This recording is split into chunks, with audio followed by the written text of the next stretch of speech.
ဘယ်တော့ကောင်းစင်ကပါလဲဆိုတော့မုန်တိုင်းများရဲ့အထက်မှာပြန်ဝဲသူ soaring above the storms မုန်တိုင်းများရဲ့အထက်မှာပြန်တန်းသူအဲ့တော့ဒီမှာကျမ်းစာထဲမှာကြည့်လိုက်တဲ့အခါမှာမုန်တိုင်းနဲ့ပတ်သက်ပြီးတော့အမျိုးမျိုးတွေ့ရတယ်အဲ့တော့ဒီနေ့ကျွန်မဒီနေရာမှာတော့မုန်တိုင်းနဲ့ပတ်သက်တဲ့နော်မတူညီတဲ့မုန်တိုင်း၃မျိုးအကြောင်းကိုဝင်ခါမှာဖြစ်တယ်တိုးတော့မုန်တိုင်းလို့ပြောပြီးဆိုရင်သူကဘာကိုပုံဆောင်နေတယ်လဲဆိုတော့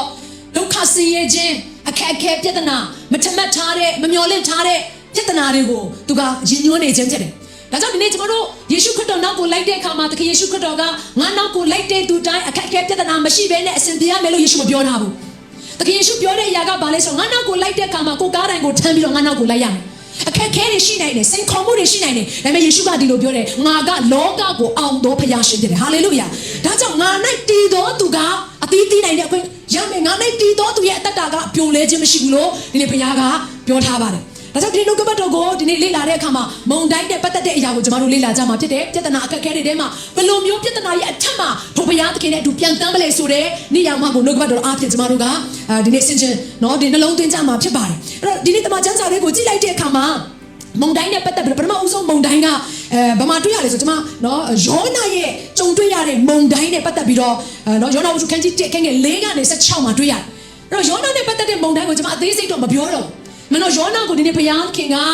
သူ့ရဲ့နှုတ်ကပတ်တော်ကိုပြန်လည်ပြီးတော့ပြောဖို့ရန်အတွက်ပရောဖက်တစ်ပါးအနေနဲ့ဘုရားကသူ့ကိုတာဝန်ချထားတယ်ခေါ်ထားတယ်လူတွေရဲ့အတ္တထဲမှာဘုရားသခင်ပြောစေခြင်းတဲ့စကားကိုယောနာကပြောရတဲ့တာဝန်ရှိတယ်အဲ့တော့တရက်တော့ဘုရားကသူ့ကိုဘယ်ကိုသွားခိုင်းလဲဆိုတော့နိနေဝေမြို့ကိုသွားခိုင်းတယ်သွားပြီးတော့မှနိနေဝေမြို့ကိုဘုရားချက်စီးတော့မယ်ဆုံးမခြင်းရောက်တော့မယ်ဆိုတဲ့အရာကိုပြောခိုင်းတဲ့အခါမှာသူကနိနေဝေမြို့ကိုမသွားဘဲနဲ့ဘယ်မြို့ကိုသွားလဲဆိုတော့တာရှုမြို့ကိုသွားတယ်အဲ့တော့အဲ့ဒီသွားတဲ့လမ်းမှာဘာဖြစ်လဲဆိုတော့မုန်တိုင်းထန်တဲ့ကိစ္စကျွန်တော်တို့အားလုံးယောနာနဲ့ပတ်သက်တဲ့နှုတ်ကပတ်တော်ကိုခဏခဏကြားဖို့တဲ့အတွက်ကြောင့်ကျွန်မအသေးစိတ်ပြန်မပြောတော့အဲ့တော့မုန်တိုင်းထန်တဲ့အချိန်မှာယောနာကဘယ်နေရာမှာရောက်နေတယ်လဲဆိုတော့သင်္ဘောအောက်ထဲမှာရှိတဲ့ one bite ထဲမှာသူက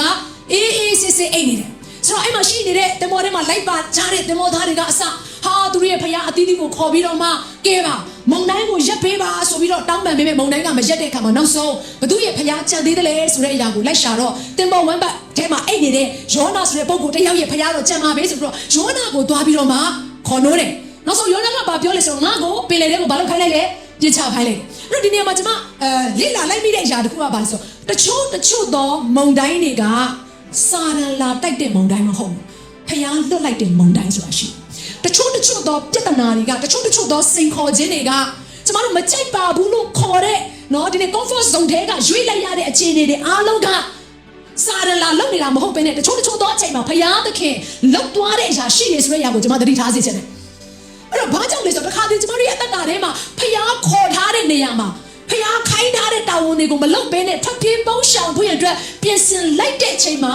ရောက်ရှိလာတတ်တဲ့မုန်တိုင်းတွေဖြစ်ပါတယ်ဒါကြောင့်သတိထားမယ်ဒါကဘုရားကငါ့ကိုဘယ်နေရာမှာထားထားလဲဘာအတွက်ခေါ်ထားတာလဲဘုရားငါ့ကိုဘာဖြစ်စေချင်တယ်လဲဆိုတဲ့အရာတွေကိုတိကျသိရတာနဲ့ဒီစကားလုံးလေးကျွန်မပြန်သုံးမယ်နော်ယောနာဆိုရင်တိကျဘုရားရဲ့ခေါ်ခြင်းကိုသိတယ်တိကျဘုရားရဲ့စကားကိုနားလည်တော့လဲညှင်းဆန်လိုက်တဲ့အတွက်ကြောင့်မလို့ယောနာရဲ့အသက်တာထဲမှာသူမမျှော်လင့်ထားတဲ့မုန်တိုင်းတက်ရောက်လာတာဖြစ်ပါတယ်ဒါကြောင့်ဒါလေးကိုတတိယစေခြင်းနဲ့မုန်တိုင်းဆိုတဲ့အရာရောက်လာပြီးဆိုရင်မကောင်းဘူးလို့အမြဲတမ်းပြောလို့မရဘူးတချို့သောမုန်တိုင်းတွေကဘုရားခင်ကျမတို့ကိုခေါ်ထားတဲ့တရားလမ်းထဲမှာပြန်ရောက်ဖို့ရအတွက်လမ်းပြန်တက်အောင်တွန်းပေးတဲ့မုန်တိုင်းတွေဖြစ်တတ်တယ်ဒါဆိုတရဲ့တက်တာထဲမှာအခုကြုံနေရတဲ့မိသားစုနဲ့ဆိုင်တဲ့အခက်အခဲပဲဖြစ်ငွေကြေးနဲ့ဆိုင်တဲ့အခက်အခဲပဲဖြစ်နေပါစေစိန်ခေါ်မှုတစ်ခုခုကြုံတွေ့နေရတယ်ဆိုရင်ဘုရားသခင်အဲ့ဒီမုန်တိုင်းတွေကနေတင့်ကိုစကားပြောနေတယ်ဆိုရအောင်တတိယစေခြင်းနဲ့ come on ဘယ်နာမှာရှိတဲ့သူကိုပြောပါမုန်တိုင်းတွေကနေဘုရားသခင်ကိုစကားပြောနေတယ်အာမင်ဒါကြောင့်မလို့အဲ့ဒီမုန်တိုင်းထဲမှာယောနာကရှိနေတဲ့အချိန်မှာဘုရားသခင်ကသူ့ကိုပြန်ရဖို့ယောနာကိုပြန်ရဖို့ရန်အတွက်မုန်တိုင်းလွတ်ပြီးတော့ခေါ်လို့ရမှာပဲငါလွတ်ပြီးတော့မြို့ခိုင်းရမှာပဲအဲ့တော့တချို့သောဒုက္ခတွေကကျမတို့ဘုရားသခင်နဲ့ပြန်လဲနေစဉ်ဖို့ရန်အတွက်ဘုရားသခင်ပြင်ဆင်ထားတဲ့ဒုက္ခတွေဖြစ်တယ်ဒါကြောင့်ဒုက္ခရောက်လာတာယေရှုနာမနဲ့ထွက်ဆိုပြီးတော့မထွက်သွားတဲ့ပြဿနာဆိုရင်ကျင်းတယ်ဘုရားသခင်ကသူ့စီကိုသင်ပြန်ရောက်လာဖို့ခေါ်နေတဲ့မုန်တိုင်းပဲဖြစ်ရမယ်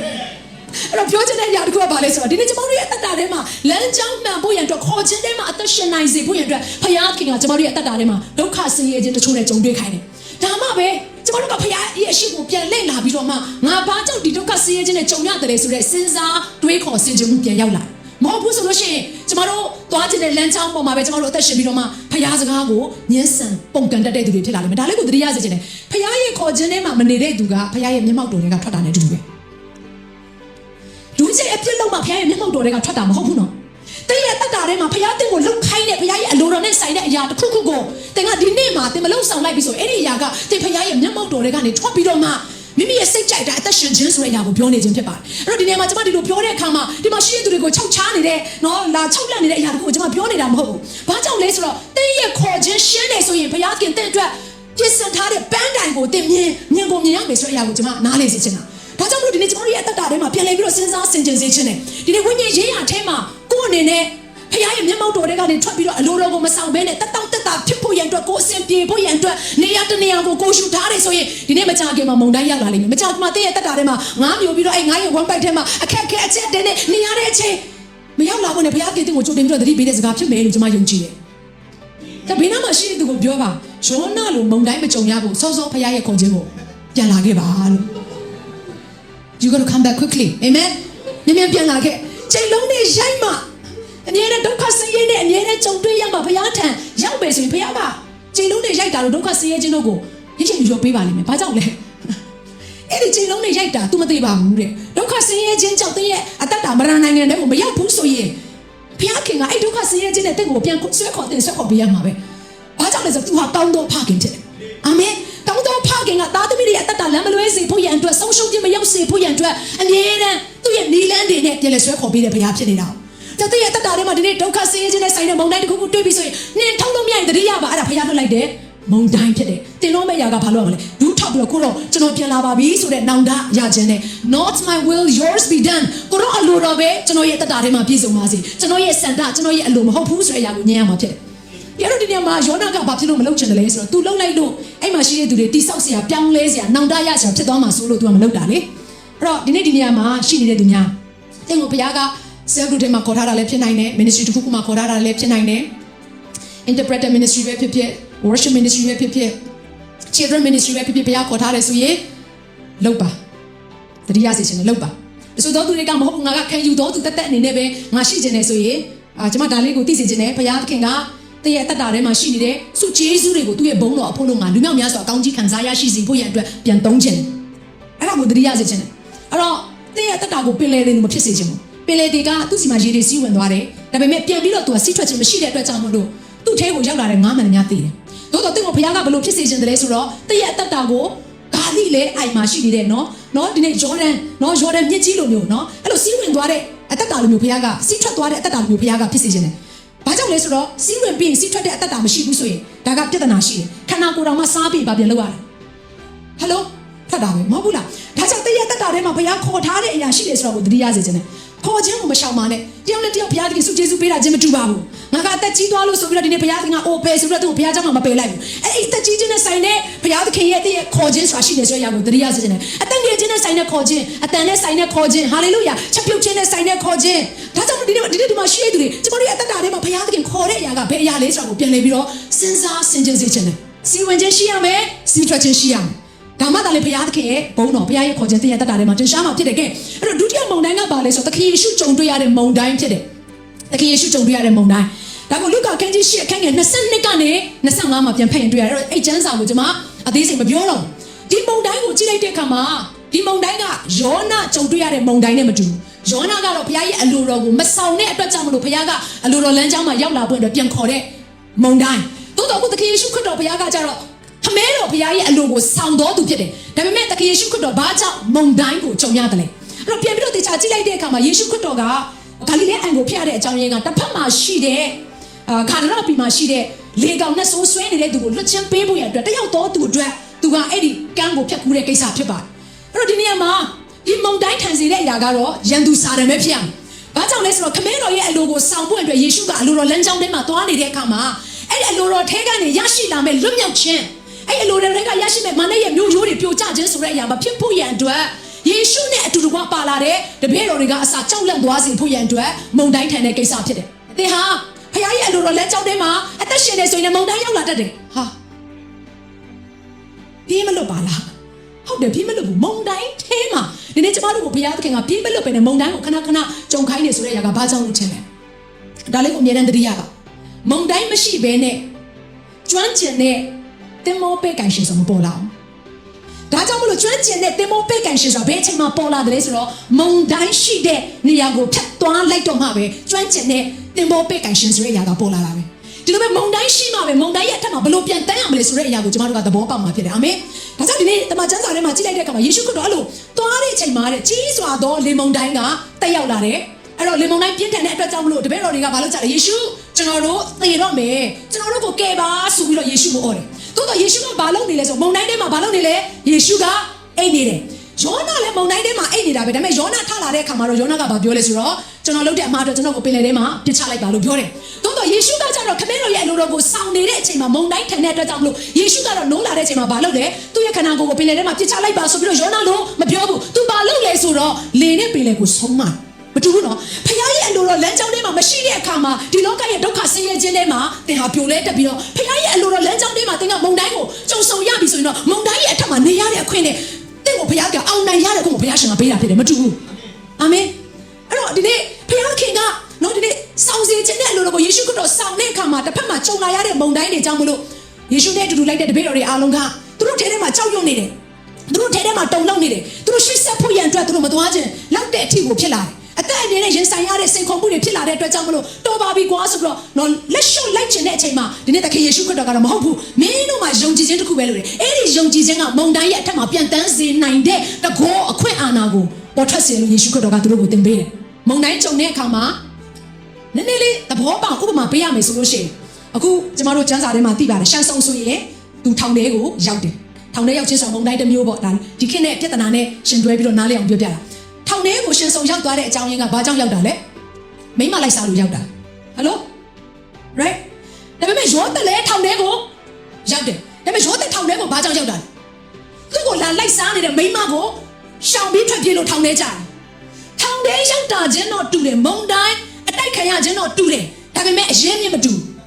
ူဒါကြောင့်အရင်မြင့်မတူဘူးဆိုရင်ဆိုလိုတဲ့ຢာကသင်ကဘုရားရဲ့အလိုတော်လမ်းထဲမှာသင်ကလိုက်နေတဲ့၍သင်ရဲ့အတ္တထဲမှာမုန်တိုင်းကိုခြေပေါ်အောက်မှာနင်းနိုင်တဲ့ခုဘုရားရှင်ကပေးမှဖြစ်တယ်ဘယ်လောက်ပဲကြုံပါစေအဲ့ဒီခက်ခဲခြင်းကငွေချင်းနဲ့ဆိုင်တဲ့ခက်ခဲခြင်းလည်းဖြစ်နိုင်တယ်ဘုရားရဲ့အလိုတော်ကိုရွေးပြီးတော့မှတော့ငါဘုရားရဲ့အလိုတော်ထဲမှာပဲငါအသက်ရှင်မယ်ဆိုတဲ့ငွေချင်းနဲ့ဆိုင်တဲ့ဆုံးဖြတ်ချက်လည်းဖြစ်နိုင်တယ်ဒါမှမဟုတ်အိမ်တော်နဲ့ဆိုင်တဲ့ဆုံးဖြတ်ချက်လည်းဖြစ်နိုင်တယ်ပညာရေးနဲ့ဆိုင်တဲ့ဆုံးဖြတ်ချက်လည်းဖြစ်နိုင်တယ်စီးပွားရေးနဲ့ဆိုင်တဲ့ဆုံးဖြတ်ချက်တစ်ခုခုဖြစ်နိုင်တယ်ဒါပေမဲ့ဘုရားရဲ့အလိုတော်လမ်းထဲကိုသင်ကရှောက်လိုက်လို့ကြုံတွေ့သွားရတယ်ဆိုရင်ဘုရားကတာဝန်ရှိတယ်အာမင်တမန်ကျမ်းစာထဲမှာပြန်ပြီးတော့ကြည့်လိုက်တဲ့အခါမှာကျွန်မအရင်သဘောကျတဲ့နော်အရာတစ်ခုကဘာလဲဆိုသခင်ယေရှုခရစ်တော်ကားတိုင်းပေါ်ကိုရောက်တဲ့အချိန်မှာသူ့ရဲ့ဘေးနားမှာဘယ်သူနဲ့ဘယ်သူရှိလဲတခိုးနဲ့ဓမြနဲ့ရှိတယ်ကားတိုင်းဆိုတဲ့အရာကိုကျွန်တော်တို့တန်ဖိုးထားကြလားတန်ဖိုးထားတယ်ကားတိုင်းဆိုတာကအမှန်တော့အရင်ခက်တုန်းကကားတိုင်းကိုသူတို့ပြင်ဆင်တဲ့အရာကဘာကြောင့်လဲဆိုတော့တကယ့်ကိုစိုးသွမ်းတဲ့လူဆိုးတွေပြစ်မှုကြီးမားတဲ့သူတွေကိုတတ်ဖို့ရန်အတွက်ချထားတဲ့နေရာဖြစ်ပါတယ်ဒါကြောင့်မလို့ဒီနေ့သခင်ယေရှုခရစ်တော်ကားတိုင်းပေါ်ကိုတက်သွားတယ်ဆိုတဲ့အရာကယေရှုစိုးနေလို့တက်သွားတာမဟုတ်ဘူးယေရှုကစိုးနေတဲ့သူတွေရဲ့အပြစ်ကိုယူသွားဖို့ရတဲ့ကားတိုင်းပေါ်ကိုတက်တာအဲ့တော့ကားတိုင်းရောက်တာချင်းတော့တူတယ်ဒါပေမဲ့တခိုးနဲ့ဓမြလှုပ်ဆောင်တဲ့ပုံစံမျိုးယေရှုကကားတိုင်းပေါ်ကိုတက်သွားတာမဟုတ်ဘူးအဲ့တော့ဒါနောက်ထပ်ဥပမာတစ်ခုပေါ့ဒါကြောင့်ကျမတို့ရဲ့အသက်တာထဲမှာဒုက္ခဆင်းရဲခြင်းတွေစိတ်ခေါ်ခြင်းတွေရောက်လာပြီဆိုရင်ဘေးနားမှာရှိတဲ့သူကိုဒါကသူတခိုးဖြစ်နေလို့ဒါကသူနော်ဓမြဖြစ်နေလို့ဒီလိုမျိုးမုန်တိုင်းထန်တယ်လို့သင်သွားပြောလို့မရအောင်တချို့သောသူတွေကယေရှုလိုမျိုးအလိုတော်ကိုဆောင်ဖွင့်တဲ့ကားတိုင်းကိုတက်ရတဲ့အရာတွေရှိတယ်ဒါကတည်းကကျမတို့ဘေးနားမှာရှိတဲ့သူကိုအရင် judge လုပ်တတ်ကြတယ်ဟုတ်လားအော်သူနေမကောင်းတာဘာကြောင့်လဲတင်းဦးဆရာကိုဖြစ်မှာလို့အဲ့လိုလာလိုက်သေးတယ်သူနေမကောင်းတာဆဲဖို့တော့ခိုးစားလို့သူရဲ့တက်တာထဲမှာရှိနေတဲ့နော်ငွေချင်းနဲ့ဆိုင်တဲ့ကောင်းချင်းတွေငါတွေဘာလို့ဆုံးရှုံးလဲအော်သူကဒီလိုလိုက်ရောက်တာအဲ့တော့ဘေးနားမှာရှိတဲ့သူကိုဘယ်တော့မှ judge မလုပ်ပါနဲ့အသင်းတော်ဟာတယောက်နဲ့တယောက်တရားစီရင်ရမယ့်နေရာမဟုတ်ဘူးအသင်းတော်ဟာတယောက်နဲ့တယောက်မိတ္တဟာရဖွင့်ရမယ့်နေရာဖြစ်တယ်တယောက်ကိုတယောက်အားပေးရမယ့်နေရာဖြစ်တယ်တယောက်ကိုတယောက်တိဆောက်ရမယ့်နေရာဖြစ်တယ်တယောက်ကိုတယောက်ချစ်ချင်းမြတ်တာနဲ့ထွေးပွေးရမယ့်နေရာဖြစ်တယ်ဒါကြောင့်တစ်ဖက်လူရဲ့အားနည်းချက်ကိုတွေ့ပြီးဆိုအမြဲတမ်းတရားစီရင်ဖို့ရန်အတွက်ကျမတို့ကကြည့်ရှုရမှာမဟုတ်ဘူး။ကဲဒါကြောင့်မလို့ဒီနေ့တမန်ကျမ်းစာထဲမှာပြန်ကြည့်လိုက်တဲ့အခါမှာကျမအရင်သဘောကျတဲ့ຢာတစ်ခုကဘာလဲဆိုတော့ရှင်ပေတရုကိုထောင်ထဲမှာဖမ်းထည့်ထားတဲ့ကိစ္စနဲ့ပတ်သက်ပြီးတော့ကျမအဲ့ဒါလေးကိုပြန်ပြီးတော့စဉ်းစားဆင်ခြင်မိတယ်။ရှင်ပေတရုထောင်ထဲကြတဲ့ကိစ္စကဒူးဆိုင်နဲ့ဆိုင်တဲ့အပြစ်ကိုကျူးလွန်တယ်လို့ထောင်ထဲကြတာမဟုတ်ဘူး။ဘာကြောင့်လဲဆိုတော့အဲ့မှာရှိတဲ့အဂရိပမင်းကြီးကယူဒလူမျိုးတွေကိုမျက်နှာသာပေးပြီးတော့မှယေရှုနောက်ကိုလိုက်နေတဲ့တပည့်တော်တွေကိုတက်ပြပေးဖို့ရန်အတွက်သူပြင်ဆင်တဲ့အချိန်ကာလတစ်ခုပေါ့။ဒါကြောင့်မလို့တတိဖန်လည်းတည်ပြီးပြီ။ပြီးရင်ယာကုပ်လည်းကောင်းဖြတ်ပြီးတော့တည်ပြီးပြီ။အဲ့တော့တည်ပြီးတဲ့အချိန်လေးမှာပဲပေတရုကိုဖမ်းပြီးတော့နောက်တစ်ရက်မှာပေတရုကိုတက်ဖို့ရန်အတွက်ပြင်ဆင်ထားတာ။အဲ့လိုပြင်ဆင်တဲ့အချိန်မှာပေတရုကပြစ်မှုကျူးလွန်ထားလို့မဟုတ်ဘူးနော်။ဘုရားရဲ့ဧဝံဂေလိတရားကိုငြိမ်ငြိမ်သက်သက်နဲ့ဟောရင်းနဲ့ထောင်ထဲအကြခံရတဲ့ကိစ္စ။ဒီမုန်တိုင်းကယေရှုအတိုက်ခံရတဲ့မုန်တိုင်းလိုမျိုးပေါ့။နားလည်အောင်ပြောပြနေတာပါ။ဘာကြောင့်လဲဆိုတော့ကျမတို့ဘေးနားမှာရှိနေတဲ့သူရဲ့ပြဿနာကိုကြည့်ပြီးတော့ယေရှုတိုက်တဲ့ မုန်တိုင်းလားယေရှုတိုက်ခဲ့ရတဲ့မုန်တိုင်းလားယောနာတိုက်ခဲ့ရတဲ့မုန်တိုင်းလားဆိုတော့သိဖို့ဒါမှသာလေသူကဘယ်လိုဆုတောင်းပေးရမလဲသူကဘယ်လိုအားပေးရမလဲသူကဘယ်လိုဆွဲခေါ်ရမလဲဆိုရကိုကျမတို့ဉာဏ်ပညာရှိရှိနဲ့ပိုင်းခြားနိုင်မှာဖြစ်တယ်အာမင်အဲ့တော့အဲ့ဒီအချိန်မှာပေတရုကထောင်ထဲကိုရောက်တဲ့အခါမှာသူ့ကိုတဲ့စစ်သည်ရဲ့16ယောက်နဲ့စောင့်ကြက်တယ်လူတယောက်ကို16ယောက်နဲ့စောင့်ကြက်တယ်ဆိုတဲ့ကိစ္စကဒါတော်ရုံတန်ရုံအမှုတစ်ခုတော့မဖြစ်နိုင်ပြီးရင်တန်ကြိုးတစ်ကြိုးနဲ့ချီရမဟုတ်တန်ကြိုးနှစ်ကြိုးနဲ့ပေတရုကိုချီရ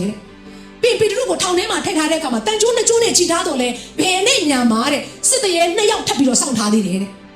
ပြီးရင်အဲ့ဒီထောင်ရဲ့အဝတ်တက်မှာရှိသေးတယ်ဆိုတော့ထောင်တကဝကိုစောင့်နေသူတွေလည်းထပ်ပြီးတော့ချထားသေးတယ်တဲ့တို့တော့အော်ဆရာကောင်းတဲ့အရာတစ်ခုကခုနယေရှုနဲ့အမြဲတမ်းလိုက်နေတဲ့တရေပေါ်ကြောင်တဲ့ပေတရုအခုနယေရှုမုန်တိုင်းထမ်းပြီးဆိုရင်ကျွန်တော်တို့ကိုကယ်ပါအောင်ကျွန်တော်တို့သေတော့မယ်ဆိုပြီးတော့အော်တက်တဲ့ပေတရုကအခုထောင်ဆိုတဲ့မုန်တိုင်းထဲကိုရောက်တဲ့အခါမှာပေတရုဘာလုပ်လဲဆိုတော့အဲ့ဒီအဆောင်2ယောက်ရဲ့ဂျားထဲမှာတဲ့တန်ကြိုးနှစ်ကြိုးချီခံထားရတဲ့ပေတရုကအားရပါရအဲ့ဒီတဲ့အမှန်တော့မနဲ့ပြန်သူကောင်းဖြတ်တက်ခင်ရတော့မယ့်ကိစ္စဒါဆိုရင်အခုပေတရုကဘာဖြစ်သွားတာလဲအထဲထဲမှာယုံကြည်ခြင်းဆိုတဲ့အရ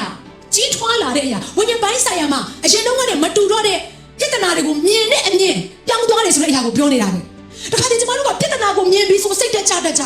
ြမိသားစုတွေမှာမမြင်ချင်တဲ့နော်ဒီနေ့အခက်အခဲပြဿနာတွေပေါ်ပေါက်လာပြီဆိုလို့ရှိရင်ဖခင်ကို complain တက်ကြအခုဒီနေရာမှာပေတရုကဖခင်ကို complain မတက်ဘူးကိုတော့တရားကိုဟောနေတယ်ကျွန်တော်ကိုဘာကြောင့်ထောင်ထဲချတာလဲလို့ပေတရုမပြောဘူးပေတရုတကယ်ကိုပြင်းထန်ပါတယ်ဆိုတဲ့စိန်ခေါ်မှုတွေမှာပေတရုအိတ်နိုင်တယ်ဒါကြောင့်ဒီနေ့ဒီမှာရှိတဲ့သူတွေကိုကျွန်မပြောချင်တယ်ဒုက္ခပြဿနာထဲမှာအိမ်မောချနိုင်တဲ့သူတွေဖြစ်ဖို့ဘုရားခင်တဲ့ကိုအလိုလိုရှိတယ်ဘယ်လိုလူတွေကဒုက္ခပြဿနာထဲမှာအိမ်မောချနိုင်လဲငါဖခင်ကငါ့ကိုအရင်တုန်းကကယ်ခဲ့တယ်အခုလည်းငါ့ကိုတာဝန်ယူသူအနာဂတ်မှာကယ်မယ်ဆိုတဲ့အရာကိုသဘောပေါက်တဲ့သူကမုန်တိုင်းထဲမှာအိမ်နိုင်တယ်တနည်းအားဖြင့်ဖခင်တတ်နိုင်တယ်ဆိုတဲ့အရာကိုသဘောပေါက်တဲ့သူဖခင်ရဲ့ဂျေဇုတော်ကိုပြန်လဲဆင်ခြင်တတ်တဲ့သူကမုန်တိုင်းထဲမှာအသာလေးအိမ်နိုင်တယ်ဟာလေလုယာကဲတော့ဒီနေရာမှာကြည့်လိုက်တဲ့အခါမှာပေတရုကဘလောက်တောင်မှယုံကြည်ခြင်းအားကြီးဆိုအိမ်နေတယ်အဲ့တော့အိမ်နေတဲ့အချိန်မှာဖခင်ကဘာလို့ဆိုတောင်းကင်တမန်ကိုလွတ်ပြီးတော့မှသူ့ကိုခေါ်နှုတ်ခိုင်းပြီးတော့ထောင်ထဲကထုတ်ရတယ်ဖခင်ကလို့တော့လမ်းထဲမှာရှိတဲ့သူအတွက်ဖခင်သခင်ရဲ့ထွတ်မြောက်လမ်းဆိုတာအမြဲတမ်းရှိတယ်အာမင်တို့တော့ကိုယ့်ရဲ့အလိုလမ်းထဲမှာလိုက်ပြီးတော့ကိုကြုံရတဲ့ပြဿနာဆိုလို့ရှိရင်ကိုယ့်ကိုတာဝန်ယူဖို့တဲ့ဘုရားခင်ကအလိုရှိပြန်တယ် responsibility လို့ခေါ်တဲ့တာဝန်ယူတာဝန်ခံခြင်းကိုဘုရားခင်ကသင်ပေးတယ်ကဲဒါကြောင့်မလို့အခုဒီမှာရှိနေတဲ့မိသားစုများကိုကြုံတွေ့နေရတဲ့မုန်တိုင်းတွေကနေထွက်ပြေးဖို့တဲ့မစင်စားကြပါနဲ့အဲ့တော့ကိုကြုံတွေ့နေရတဲ့မုန်တိုင်းကဇနီးမောင်နဲ့2ယောက်ကြားထဲမှာရှိတဲ့မုန်တိုင်းဖြစ်နိုင်တယ်ကဘာပေါ်မှာအပြင်းထန်ဆုံးသောမုန်တိုင်းကဇနီးမောင်နဲ့2ယောက်ကြားထဲကမုန်တိုင်းပဲကိုရဲ့ခင်မွန်းတဲ့ကကိုနာကြအောင်ပြောလာတဲ့စကားလည်းဖြစ်နိုင်တယ်ဇနီးတွေကမယုံမသိပြုလာတဲ့အပြုမှုလည်းဖြစ်နိုင်တယ်ဒါပေမဲ့အဲ့ဒီမုန်တိုင်းပြင်းထန်သွားလို့မုန်တိုင်းနဲ့ဆိုင်တဲ့ပစ္စည်းယူရင်းခြင်းတွေကိုပြန်လဲပြုပြင်ဖို့ရန်အတွက်တာဝန်ယူဖို့တဲ့ဘုရားခင်ကအလိုတော်ရှိတယ်တာဝန်မယူဘဲနဲ့ဖက်ပြေးပုံရှောင်ဖို့ရန်အတွက်တော့ဘုရားခင်ကအလိုတော်မရှိဘူးဥမာတစ်ခုပြောမယ်ဆိုလို့ရှိရင်ကိုရဲ့ဇနီးတွေကိုနာကြအောင်ကိုရဲ့ခင်မွန်းတွေကိုအမျက်ဒေါသထွက်အောင်ကိုလှုပ်လိုက်တယ်ဆိုရင်တာဝန်ယူတာဝန်ခံမဲ့ပုံစံကဘယ်လိုပုံစံဖြစ်နိုင်လဲတော့တောက်မှန်လေဟယ်လိုပြန်လဲပြီးတော့တင်မြတ်ဖို့ရန်အတွက်ပြင်ဆင်ရမှာလေဒါကြောင့်ဘုရားကဘာပြောလဲဆိုမင်းငါ့ကိုကိုးကွယ်ဖွင့်တယ်လာတဲ့အခါမှာတဲ့မင်းဘေးနားမှာရှိတဲ့ညီကိုနဲ့မင်းအစင်မပြေဘူးဆိုအရင်ဦးဆုံးတက်မြအောင်မင်းပြန်သွားလုပ်လိုက်အောင်တဲ့ပြန်တက်အောင်လုပ်လိုက်ပြန်ပြီးတော့ပြေလည်အောင်လုပ်လိုက်တောင်းပန်ဆရာရှိတာပြန်တောင်းပန်လိုက်ပြီးမှငါစီကိုပြန်လာခဲ့တဲ့အဲ့တော့ဒီနေ့ဒီနေရာမှာဘုရားเจ้าကိုမလာခင်လင်မြန်းမြောက်ရင်ပြခဲ့တဲ့ပုံကိုယ်တွေပါကောင်းပါနိုင်တယ်ဘုရားခင်တက်တဲ့စကားပြောနေတာပဲဖြစ်ပါလိမ့်မယ်ဇနီးတွေကအလှပြင်တာအရန်ကြလို့ငါနေ့ကိုမဆောင်နိုင်တော့ဘူးဟလာခင်မွန်းတွေကငါဘုရားเจ้าနောက်ကြတော့မယ်နေ့ရဲ့အင်ကြီးဝတ်နေတာမပြီးနိုင်တော့ဘူးမျက်ခုံးပွေးတစ်ချောင်းကိုဆွဲနေတာမပြီးနိုင်တော့ဘူးအဲ့တော့ငါနေ့ကိုမဆောင်နိုင်တော့ဘူးဆိုပြီးတော့မှဒေါသထွက်တဲ့ခင်မွန်းတွေတချို့ဘုရားเจ้าခမ်းမထဲမှာထိုင်နိုင်တယ်ဟယ်လိုဒါမှမဟုတ်တည့်ရဲ့မုန်တိုင်းကသူတစ်ပါးရဲ့ငွေကြေးကိုချီးတဲ့ຢာလည်းဖြစ်ကောင်းဖြစ်နိုင်တယ်ဟယ်လိုအဲ့တော့ငွေကြေးကိုချီးထားပြီးဆိုရင်အကျွေးရှင်လိုက်လာတာကတင့်တဲ့မုန်တိုင်းဖြစ်ပါလိမ့်မယ်ဒါပေမဲ့အကျွေးရှင်ထံကပြေးဝင်တဲ့ဘယ်တော့မှမစင်စားစေချင်ဘူးတေဟာဖြောက်မဲ့တော်သူလို့ဘုရားခင်ကသမုတ်ချင်းကိုခံရတဲ့ပုံကိုဖြစ်တဲ့အတွက်ကြောင့်မလို့ဖြောက်မဲ့တော်သူတယောက်လှုပ်ဆောင်တဲ့အကျင့်တရားအတွေးရခေါ်လှုပ်ဆောင်ချက်ဘုရားခင်ကတင့်ကိုရှိစေချင်တယ်အာမင်ဒါကြောင့်မလို့မိမိရဲ့လှုပ်ဆောင်ချက်အပြင်ဘုရားသခင်နှစ်သက်ခြင်းနဲ့အောင်တဲ့တင်ပြုလုပ်လို့ရပါတယ်တဲ့ယောမခန်းကြီး7ခန်းငယ်1မှာဒီလိုပြောထားတယ်ဒါကြောင့်ကျမတို့ရဲ့လှုပ်ဆောင်ချက်တွေဟာတဲ့ဘုရားသခင်ကိုကျေနပ်စေတဲ့နှစ်သက်စေတဲ့အားရစေတဲ့လှုပ်ဆောင်ချက်ဖြစ်ဖို့ရန်အတွက်ပြင်ဆင်ကြပါတယ်အဲ့တော့ပြောချင်တဲ့အရာကအကျွေးယူထားပြီးအဲ့ဒီမုန်တိုင်းတိုက်လာပြီးဆိုရင်အကျွေးဘုရားသခင်အဲ့ဒီအကျွေးကိုဖယ်ပေးပါအကျွေးရှင်ကလည်းအကျွေးပြင်မဆက်ချအောင်လုပ်ပေးပါဆိုတဲ့ဆုတောင်းချက်ကမှားနေတယ်အဲ့ဒါမှားနေတယ်ဒီဆုတောင်းမဲ့အရာကကိုတော်ဘုရားသူတို့ကချွေးနေစားနဲ့ရှာထားတဲ့ငွေကြေးကိုပြန်လဲဆက်နိုင်ဖို့ရန်အတွက်ကိုတော်သမီးငွေကြေးနဲ့ဆိုင်တဲ့လမ်းကြောင်းဖွင့်ပေးဖို့ရန်အတွက်သမီးဆုတောင်းပါတယ်အဲ့ဒီကောင်းကြီးမင်္ဂလာသမီးကိုပေးပါအာမင်အဲ့တော့ဆရာကြီးရှေးရဲ့တတရဲမှာငွေချင်းနဲ့ဆိုင်တဲ့နော်ဆရာကြီးရှေးမိခင်ကြီးလည်းရှိတယ်ငွေချင်းနဲ့ဆိုင်တဲ့အခက်အခဲဒုက္ခပြဿနာကြုံရတဲ့အချိန်မှာအကျွေးရှင်တွေသူတို့ကိုလိုက်တဲ့အခါမှာသူတို့ငွေလင်ခဲတဲ့ကိစ္စသူတို့ဘာရဲ့ငွေချင်းမှာသူတို့အာမခံပေးမိခဲ့တဲ့ကိစ္စဟိုရေတော့ကဒါသူမှုတော့မဆောင်ခင်တော့ဖြစ်ခဲ့တဲ့အရာပေါ့နော်ဒါပြန်ပြီးတော့တတ်သိခဲ့တာအဲ့လိုကြုံတွေ့ရတဲ့အခါမှာဆရာဆိုဒီဟာလာငါမင်းတို့ကိုစကားပြောမယ်ဆိုပြီးတော့ခေါ်လိုက်တာဒါပေမဲ့ခေါ်လိုက်တဲ့အချိန်မှာနော်ဆရာအမေကဟာငါတို့ဆရာတို့ဝိုင်းကူညီမလားမသိဘူးဆိုသူကနည်းနည်းတော့အရင်ပျော်သွားသေးတာဒါပေမဲ့ဆရာဆိုကအဲ့လိုမလုပ်ဘူးငွေချင်းကိုဘယ်လိုဆက်ရမလဲဆိုတဲ့အရာကိုသင်ပေးတယ်တနည်းအားဖြင့် တင်းနေနဲ့ရင်ဆိုင်ရမယ့်မုန်တိုင်းကိုတာဝန်ယူပြီးတော့ရင်ဆိုင်ဖို့ရန်အတွက်ဘုရားခင်ကသင်ပေးတာဖြစ်တယ်ကျွန်မဒါလေးကိုသတိရစေချင်တယ်ဒီတစ်ခေါက်သင်မရင်ဆိုင်လို့နောက်တစ်ခေါက်ရင်ဆိုင်ကြမလို့မဟုတ်နော်မအောင်ထားတဲ့ဆောင်ပွဲဆိုရင်ဘုရားခင်ခဏခဏပြန်ဖြေခိုင်းနေဆိုတော့သတိရစေချင်တယ်ဝိညာဉ်ရေးရမှာဖက်လန်းဆိုတာမရှိဘူးဝိညာဉ်ရေးရမှာဒီနေ့အောင်မြင်မှပဲနောက်တစ်ဆင့်ကိုဘုရားကချီးမြှောက်တာဖြစ်တယ်ဒါဆိုသင်ရဲ့အသက်တာထဲမှာငွေချင်းနဲ့ဆိုင်တဲ့ရမှာမအောင်မြင်ဘူးဆိုရင်ပြန်ဖြေရလိမ့်မယ်လင်မယားနဲ့ဆိုင်တဲ့ပရိပခဖြစ်ခြင်းမှာတယောက်ကိုတယောက်ခွင့်လွှတ်ခြင်းတယောက်ကိုနှိမ့်ချခြင်းမရှိဘူးဆိုရင်လင်မယားနဲ့ဆိုင်တဲ့ဆောင်ပွဲပြန်ဖြေရမှာဖြစ်တယ်ဟယ်လိုဒါကြောင့်ဒါလေးကိုသတိရစေချင်တယ်ဒီလိုပဲအလောက်ကိုင်းနဲ့ဆိုင်တဲ့ຢာမှာလည်းဒီတိုင်းပဲလူတွေကိုအုပ်ချုပ်တဲ့ຢာမှာလည်းဒီတိုင်းပဲဒါကြောင့်ငါရဲ့အသက်တာထဲမှာငါမအောင်သေးတဲ့ဆောင်ပွဲငါမအောင်သေးတဲ့မုန်တိုင်းကဘာလဲဆိုတဲ့ຢာကိုစဉ်းကျင်စေချင်တယ်အာမင်ဘုရားကတည်းကစကားပြောပါစေဒါကြောင့်မုန်တိုင်းတွေကိုရောက်နေတဲ့အခါမှာကျမတို့ကထွက်ပြေးဖို့ရမဟုတ်ဘူးသွေးပြက်ပြီးတော့ကြောက်လန့်နေဖို့ရအတွက်မဟုတ်ဘူးယုံကြည်စိတ်ချမဲ့ຢာကငါဒီမုန်တိုင်းထဲမှာဘုရားကငါ့ကိုထွက်ပြောက်လမ်းကိုပြင်ဆင်မယ်ဆိုတဲ့ຢာကိုယုံကြည်စေချင်တယ်ဟာလေလုယာသင်တော့မယ့်ຢာတခုကဘာလဲဆိုတော့သင်အနေနဲ့ဆက်ပြီးတော့အဲ့မုန်တိုင်းထဲမှာဒီနေ့ဘုရားကိုမျှော်လင့်ပါဆက်ပြီးတော့ဆုတောင်းပါဆက်ပြီးတော့ဒီနေ့နှုတ်ကပတ်တော်ကိုဖတ်ပါဆက်ပြီးတော့အသင်းတော်ထဲမှာနေပါဆက်ပြီးတော့ဒီနေ့အမှုတော်ဆောင်မဲ့ကဏ္ဍတွေမှာမထွက်ဘဲနဲ့ဆက်ပြီးတော့အမှုတော်ဆောင်ပါတင်သွားမဲ့ဆဲကူတွေမှာဆက်ပြီးတော့သွားစီခြင်းနဲ့အာမင်ဘာကြောင့်လဲ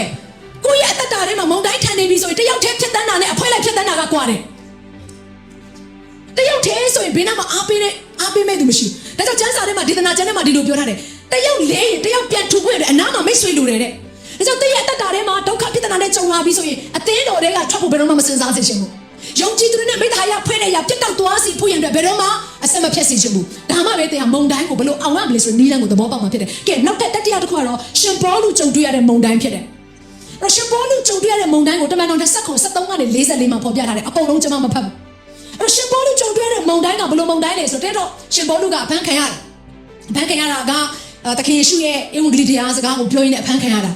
အဲ့လိုဖမ်းခံရရင်နောက်ဆုံးတော့သူတခြားသောမြို့ကိုအပုတ်ခံရဖို့ရန်အတွက်ဖြစ်လာတယ်အဲ့ဒီမြို့ကိုသွားဖို့ရန်အတွက်သူတင်မောစီးရတယ်ဒါပေမဲ့ပြဿနာကဘာလဲဆိုတော့အဲ့ဒီသွားမယ့်အချိန်ကလုံးဝရာသီဥတုမကောင်းတဲ့အချိန်ကာလဖြစ်တယ်ရာသီဥတုမကောင်းဘူးဆိုတာကမုန်တိုင်းတင့်တက်တဲ့အချိန်ကာလပေါ့ဥပမာဆိုလို့ရှိရင်မြန်မာနိုင်ငံမှာဆိုမုန်တိုင်းပဲအချိန်လာလဲဆိုတော့ကျမတို့ຫນွေအကုံမိုးရာသီအခုဆိုလာတယ်ကျမတို့နာဂစ်ဖြစ်တဲ့အချိန်မှမိလားမသိဘူး2000နဲ့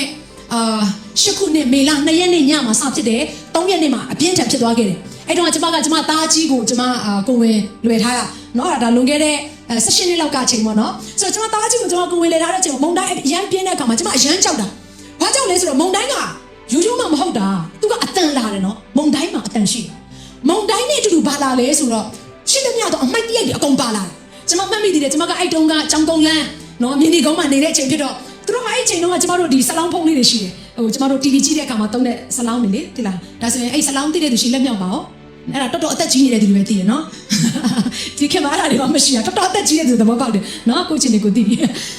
လေတစ်ချက်သွားလိုက်ပြီဆိုအဲ့ဆလောင်းဖုံးတွေကလည်းရက်တောင်တွေပဲဖက်ခနဲ့လို့ကတ်သွားတာစဉ်းစားကြည့်ပါဘလောက်တောင်ပြင်းထန်တယ်လဲဆိုတော့အဲ့ဒီအပေါက်သေးသေးလေးတွေကနေပြီးတော့လေကျမတို့တကားရှိရမလားတကားအောက်ကနေအပေါက်သေးသေးလေးတွေကနေတဲရီအလုံးလိုက်အိမ်ထဲအထိဝင်တဲ့ຢာတွေလည်းဖြစ်တယ်အဲ့တော့ကျမမိတယ်ကျမအရန်ကြောင်လို့ကိုဝင်းတအူးလည်းဖြစ်တော့ကျမအရန်ကြောင်လို့ခင်မွန်းတယ်ကိုကျမကင်ထားပြီးတော့ကြောက်တယ်လည်းမပြောရင်နော်ဟိုကိုကနော်တရေပေါ်ကြောင်တဲ့အမျိုးသမီးဘယ်တော့မှမဖြစ်ချင်ဘူးကြောက်တယ်လည်းမပြောအန်ချိတ်ထားတာနောက်ဆုံးကြတော့နည်းနည်းကြာလာတော့အတန်းထွက်လာကြောက်တယ်လူပဲတယ်နော်ဘာလို့အကယ်၍များကလေးတောင်မွေးသွားခဲ့လို့ရှင်ငါဘယ်လိုမျိုးစိတ်ယုံသွားအောင်လဲစပြီးတော့စဉ်းစားလာတာတခါမှမကြုံဘူးတဲ့အရာဘယ်လောက်တောင်ဆိုးလဲဆိုတော့ဘေးနားမှာရှိတဲ့အပင်တွေအကုန်လုံးကအိမ်တွေပေါ်ကိုပြီးကုန်တာရန်ကုန်တစ်မြို့လုံးကရစရာမရှိလောက်အောင်ကိုပျက်စီးသွားတဲ့အခြေအနေဖြစ်ပါတယ်အဲ့ရန်ကုန်နဲ့အနီးနားမှာရှိတဲ့မြို့တွေထဲမှာရှိတဲ့သူတွေဆိုရင်တိတ်ဆုံးတဲ့သူတွေအများကြီးပဲဘယ်လောက်တောင်ကြမ်းတမ်းတဲ့မုန်တိုင်းလဲအဲ့တော့ကျွန်မဘယ်လိုစဉ်းစားလဲဆိုမုန်တိုင်းထဲမှာဒီမုန်တိုင်းကကြာလိုက်တာဘယ်တော့ရက်မှာလဲလို့ကျွန်မကအဲ့မုန်တိုင်းဖြစ်နေတဲ့အချိန်မှာငိုမိဒါနောက်ဆုံးကြတော့နော်ငိုမိတယ်ပေါ့အဲ့တော့ကျွန်မဒါလေးကိုသတိရစေချင်တယ်မုန်တိုင်းပြင်းထန်တဲ့အချိန်မှာကြာတယ်လို့ဘယ်လောက်ပဲခံစားရမုန်တိုင်းဟာထာဝရတည်နေတဲ့အရာတခုတော့မဟုတ်ဘူးမုန်တိုင်းဆိုတာခဏ2008တုန်းကဖြစ်တဲ့မုန်တိုင်းဒီ2026တိဖြစ်နေပါတယ်ဆိုရရာဇဝင်ရှိလို့လားမရှိဘူးဒါကြောင့်မသိရအသက်တာထဲမှာဖြစ်ပျက်ခဲ့တဲ့မုန်တိုင်းမှန်သမျှဟာကြော်လွန်နိုင်တယ်ဆိုတဲ့အရာကိုတတ်သိထူနေတဲ့အရာတွေကြီးပဲတတိယစေချင်တယ်တဲ့တတ်တာထဲမှာမုန်တိုင်းတွေကြုံခဲ့ဘူးလေဆိုရင်တဲ့ဟာမုန်တိုင်းကိုအောင်နိုင်တဲ့ပုံကိုတယောက်ဖြစ်တယ်ဆိုတဲ့အရာကိုအဲ့ဒီအမှတ်သားကိုတတိယစေချင်တယ်ဒါကြောင့်အခုကြုံတွေ့နေရတဲ့အခက်အခဲတွေမှာစိတ်တကြဖို့မဟုတ်ဘူးပြိုလဲဖို့မဟုတ်ဘူးနောက်ဆုတ်ဖို့မဟုတ်ဘူးမိသားစုကိုလမ်းခွဲဖို့ရန်အတွက်ထာဝရရာသက်ပံဆိုတဲ့ဆုံးဖြတ်ချက်တွေမချမိဖို့အတွက်အရင်ရေးကြည့်တယ်ခဏတာကြုံတွေ့နေရတဲ့အခက်အခဲပေါ်မှာရာသက်ပံဆုံးဖြတ်ချက်တွေမချမိဖို့နဲ့ရန်ရေးကြည့်ပါကဲအခုကျွန်မဘာလို့ဒီလိုပြောတယ်လဲဆိုတော့အခုရှင်ဘောလူကမုန်တိုင်းရှိနေဆိုတဲ့အရာကိုပြောပြတဲ့အခါမှာအဲ့မှာရှိတဲ့ကပတိန်ကသူတို့အားလုံးဖန်ထားတဲ့သူတွေရှိဖန်ထားတဲ့ကပတိန်တွေရှိတာပေါ့နော်တပ်မှုတွေရှိတယ် သူစကားကိုနားမထောင်ဘယ်သူစကားကိုနားထောင်လဲဆိုတင်မောပဲ့ကင်တဲ့သူရဲ့စကားကိုပဲနားထောင်အဲ့တော့စဉ်းစားကြည့်ပါတစ်ခါတလေတက်ကြွတဲ့သူကိုကျမတို့ကပို့ပြီးတော့နားထောင်ခြင်းဖခင်ရဲ့လူထက်တက်ကြွတဲ့သူကိုပို့ရှာကြအခုဒီကပတိန်ကလည်းနော်တမူးကြီးကလည်းတင်မောမောင်းတဲ့သူက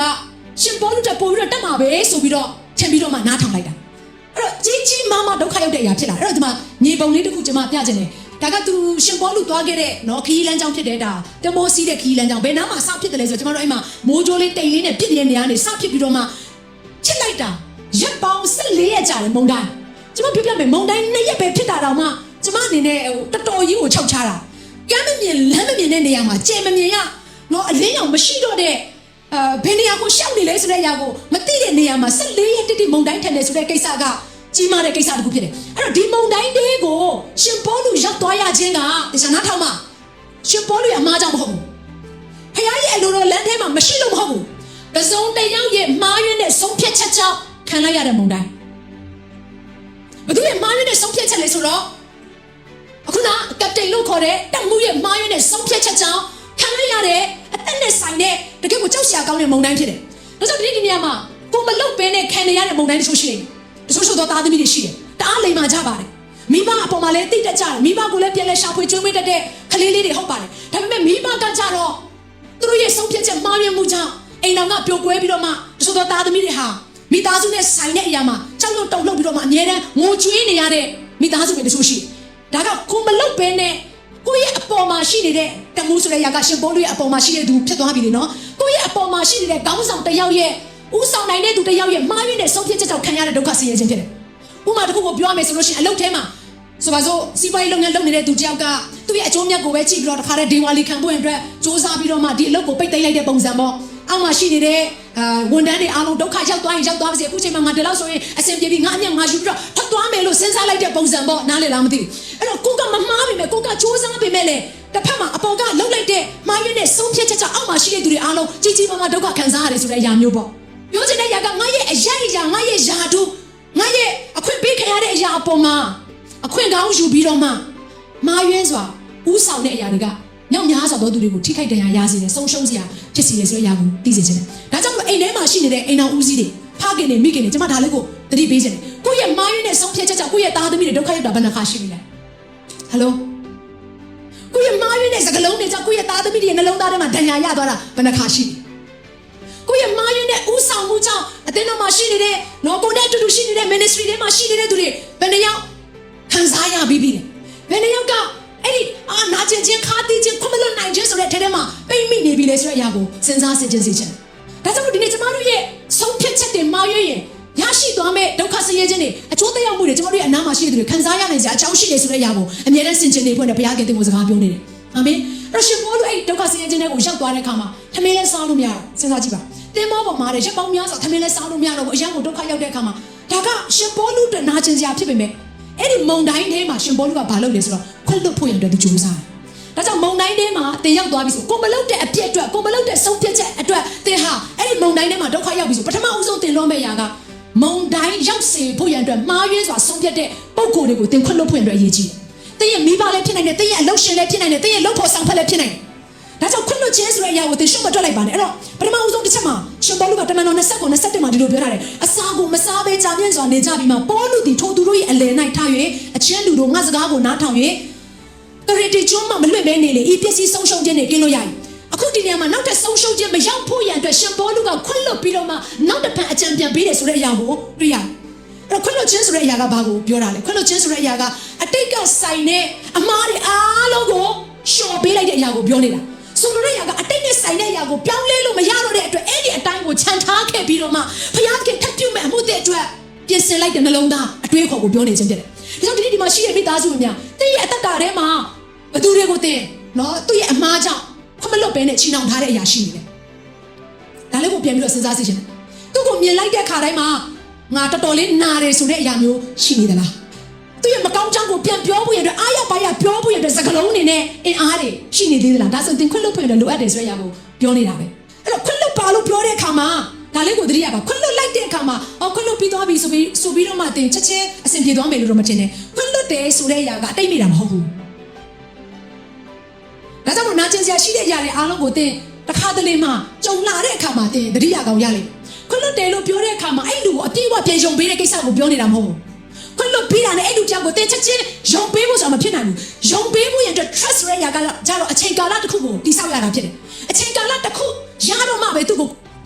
ုပြန်ပြီးတော့ယုံပေးနိုင်တာဖြစ်တယ်ခွင့်လွတ်တာကကြတော့ဘာနဲ့သွားတူလဲဆိုယုံကြည်ခြင်းခြေလှမ်းတန်းတာနဲ့တူတယ်မကြခင်မှာငါရဲ့အထဲထဲမှာရှိနေတဲ့နာကျင်ခြင်းတွေပျောက်တော့မယ်ဆိုတဲ့အရာကိုသဘောတူပြီးတော့မှဟုတ်ပြီငါယုံကြည်ခြင်းခြေလှမ်းလဲမှာငါခွင့်လွတ်တယ်ဆိုတဲ့စကားကိုစပြီးတော့မှပြောလိုက်တဲ့အခါမှာသင်ကစပြီးတော့အဲ့ဒီလူအပေါ်မှာချီနှောင်ခြင်းကိုဖြေလိုက်တဲ့အခါမှာဘာဖြစ်လာလဲဆိုတော့ healing လို့ခေါ်တဲ့နှလုံးသားနဲ့ဆိုင်တဲ့ဒဏ်ရာတွေအားလုံးအနာကျက်သွားကြအကြောင်းဖြစ်လာတယ်အဲ့တော့ကျွန်မတရက်ကြတော့ကျွန်မခွင့်မလွတ်နိုင်တဲ့လူတယောက်ရှိခဲ့အဲ့ဒီလူကကျွန်မရဲ့ကောင်းဆောင်ပါเนาะဆရာစောတီလာမဟုတ်ဘူးเนาะအဲ့တော့ကျွန်မခွင့်မလွတ်နိုင်တဲ့အကြောင်းရင်းကလည်းဘာမှမဟုတ်ဘူးတေးလေးပဲတရက်ကြတော့ဘုရားခင်ကကျွန်မကိုเนาะဒီစကားပြောလာတယ်နင်ဒီနေရာကိုလာတာဒီနေရာဆိုဒီမျိုးမဟုတ်เนาะတခြားမျိုးတစ်မျိုးဖြစ်တယ်တခြားနိုင်ငံတစ်နိုင်ငံဖြစ်တယ်တော့ကြတယ်เนาะတစ်မျိုးထင်နေပါဆိုလို့เนาะအဲ့တော့ဒါကလွန်ခဲ့တဲ့နှစ်ပေါင်းများစွာကဖြစ်ခဲ့တဲ့ຢာတစ်ခုဖြစ်တယ်နဲ့ဘုရားကဘာပြောဆိုနင်ဒီနေရာကိုလာတာချီနှောင်ဖို့လာတာလားလွတ်ချင်ပေးဖို့လာတယ်ဘာလို့ကျွန်မနှုတ်ကပတ်တော်တောင်းဝင်နှောင်သွားတာလေနော်ဒါပေမဲ့ချီနှောင်မှုဖြစ်လာတယ်